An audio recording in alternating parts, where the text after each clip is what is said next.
Hello everyone, welcome back to the channel, The Upcoming Doctors. So in this session we are going to discuss the topic that is rotator cuff, otherwise called musculotendinous cuff. So what is this? It gives mainly stability to the shoulder joint, right?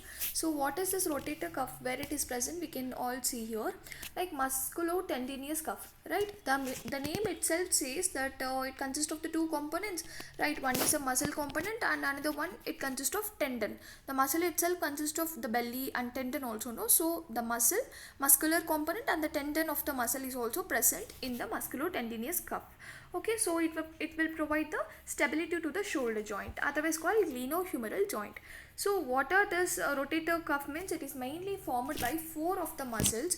That muscles are called scapulohumeral muscles. And why so they are called scapulohumeral muscles means the four muscles actually called scapulohumeral muscles will have the origin from the scapula and they are getting inserted into the humerus. That's why they are called scapulohumeral muscles. Okay, so we can remember by the mnemonic that is sits. Okay, sits. So this is S for supraspinatus, that's a capital S, no, that's for supraspinatus. Infraspinatus, teres minor, remember not major, that's a minor. Okay, you can remember like this also, SI, small t and small s, right? Because SI means this capital one, remember the supraspinatus, and here smaller one is the subscapularis, and I for infraspinatus and T for teres minor. This is all about the four muscles we have remembered with the help of the mnemonic that is sits. Okay, supraspinatus, infraspinatus, teres minor, subscapularis, all of them will have the origin from the scapula and are getting inserted into the humerus. Okay, these four muscles form the rotator cuff around which joint, that is the glenohumeral joint, and nothing but the shoulder joint. Okay, and the glenohumeral joint, why it is called so means gleno means it refers to the glenoid cavity of the scapula. Okay, and the humerus means it is nothing but the head of the humerus. We can see in the diagram, right? Yes, this is the diagram which is showing the glenohumeral joint. Actually this is the head of the humerus, right? And we are having here the glenoid cavity, and glenoid cavity is somewhat shallow and head of the humerus is very large.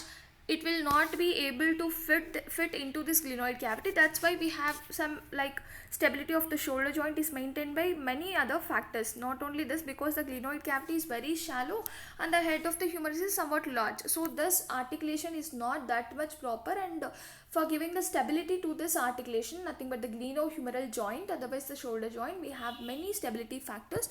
One of the stability factor is discussing here, that is our rotator cuff, otherwise called musculotendinous cuff. And we can see another word, that's a glenoid labrum. And what is it means? It will be surrounding the glenoid cavity and it will deepen the glenoid cavity so that the head of the humerus, which is so large, can fit into this glenoid cavity up to some extent. Okay, so glenoid labrum also provides the stability to the shoulder or the glenohumeral joint. So this is all about the glenoid cavity and the head of the humerus. And coming back to the topic, the four muscles are actually fused with the underlying capsule of the glenohumeral joint. Please remember this point. The four muscles will be fusing with the capsule of the glenohumeral joint. And what are the boundaries, which means how they can bound around this glenohumeral joint means, first of all we can see this is the glenoid cavity. This is the diagram which you should draw for the rotator cuff or the musculotendinous cuff. So this is the glenoid cavity, and glenoid cavity is surrounded by glenoid labrum. We already seen it is an like the glenoid cavity will be deepened by the glenoid labrum to give the stability for the shoulder joint, right? So we have the capsule of shoulder joint which is covering this glenoid cavity, and we have four muscles, no, supraspinatus, infraspinatus, teres minor, subscapularis. These four muscles only form the rotator cuff. So supraspinatus present, we can have a borderline that this is the superior one, and here we can see this is the inferior, and this is the posterior. Okay, posteriorly we have the, no, this is the anterior one and this is the posterior one. So I'll draw here. Okay, superior, inferior,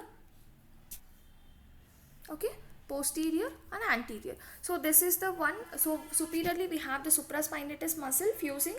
Okay, the tendon of supraspinatus fuses superiorly, and tendon of infraspinatus and teres minor will fuse. This is the posteriorly. Okay, posteriorly, and I'll erase this so that you will have a clarity, right? So we have the four borders, which means superior, inferior. Definitely this will be clear. right? And this is the posterior and this is the anteriorly. Okay, this is all about. So supraspinatus having superiorly and infraspinatus and teres minor both will fuse with the capsule of the shoulder joint posteriorly, and the subscapularis will fuse anteriorly. Okay, and we have some gap here, no, that's called the subscapular bursa. It will not fuse with the joint capsule, and that gap is called subscapular bursa.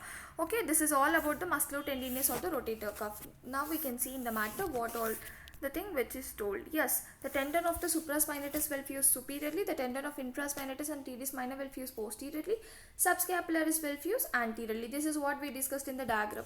Learning through the diagrams is will make more understandable. Okay, so this is the rotator cuff. It will plays an important role in the stabilizing the shoulder joint. We already discussed. And what is the primary function of this rotator cuff or the musculotendinous cuff means? To grasp the relatively large head of the humerus and hold against the smaller shallow glenoid cavity. We already discussed that glenoid cavity is somewhat very shallow. Okay, this head of the humerus is such a large thing that it cannot fit into this shallow glenoid cavity. So we have the glenoid labrum also, one of the stability factor to the shoulder joint. Another main stability factor is this rotator cuff. So this is an importance of the rotator cuff. The primary function is to grasp this much of large head into this shallow cavity, the glenoid cavity. Okay, this is all about the rotator cuff. So please share and like the channel, subscribe to the channel so that you'll get notifications for the new videos. Also join the Telegram channel for the notes. Thank you.